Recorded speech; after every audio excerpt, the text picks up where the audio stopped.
All right, let's get right into it. We're going beyond the diversity plan today. We're going to talk about what it actually takes to create real inclusion, not just the kind that looks good on paper. This quote, wow, it just nails the problem, doesn't it?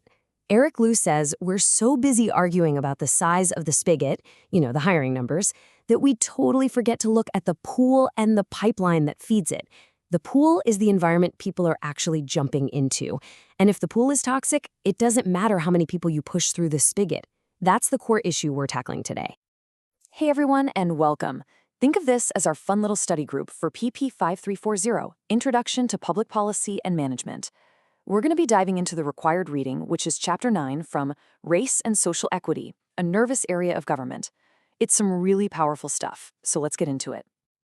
So here's what we've got on top. We'll start with that spigot and pool problem. Then we'll get into a really important distinction, culture versus climate. After that, we'll look at a practical tool, the cultural audit, see how to turn that audit into action, and finally, we'll wrap it all up by looking beyond the plan itself. All right, first up, the spigot and the pool problem. You've seen it, right? Companies and organizations put all this effort into diversity plans, but nothing really changes. Why is that? Well, as we've hinted, it's because they're not looking at the whole picture. So the book uses MPA programs, that's Masters of Public Administration, as a really great case study. See, their accreditor, NASPA, actually requires them to have a climate of inclusiveness. But what happens? A lot of them just focus on getting the numbers up. They're all about the spigot. But they completely neglect the pool, the actual environment students and faculty are living in day to day.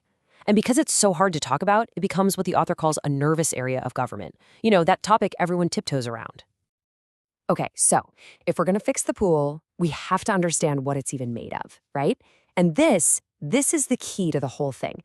It's understanding the fundamental difference between two words we use all the time, culture and climate. Think of it like this. Culture is the deep underlying geology of a place. It's the bedrock, the core values, the beliefs. It's super entrenched and it takes forever to change. But the climate, that's the weather. It's the day-to-day environment. It's what people are thinking and feeling right now. And here's the kicker. It's malleable.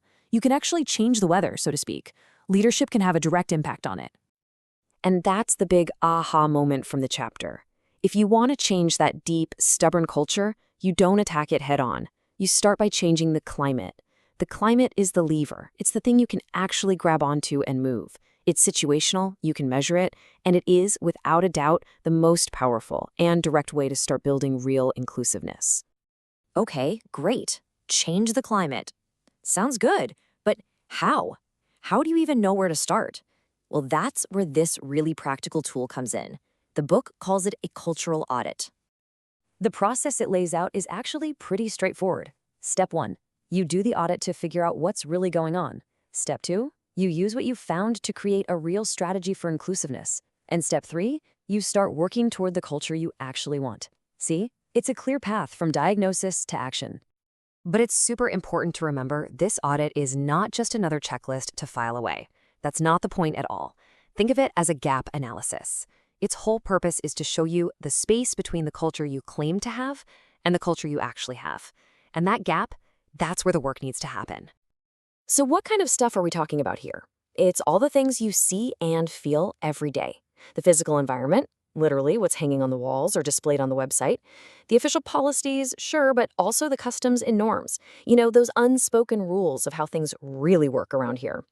It looks at everything from leadership behavior to who gets rewarded. All those little signals that create the day-to-day climate. Okay, so the audit shows you the gaps. Now what? This is the best part. You're not left guessing. The audit itself becomes your roadmap for real, tangible action. And look how specific we can get. We're not talking about fuzzy goals like be more inclusive. No. In MPA program example, the director could actually appoint peer review committees who are qualified to assess diversity scholarship, or they could provide seed funding for that kind of research. Senior faculty can make a point to verbally support this work in meetings. See? These are small, concrete actions that send huge signals about what the organization truly values. It goes beyond just research.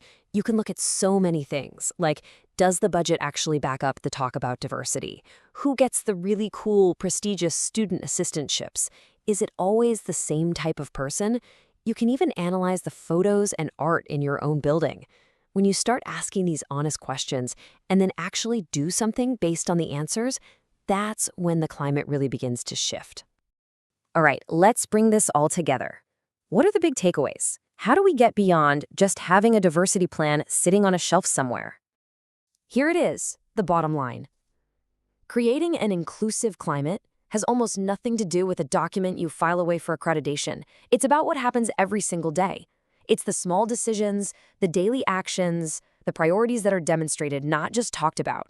It's about what you do, not just what you say you're going to do. So I want to leave you with this final thought. The book focuses on universities, but this stuff is universal, right? It applies to any company, any nonprofit, any community group. So take a second and really think about it. What are the unspoken rules where you work? What are the artifacts on the walls, the jokes that get told, the people who get promoted that are shaping the climate in your world?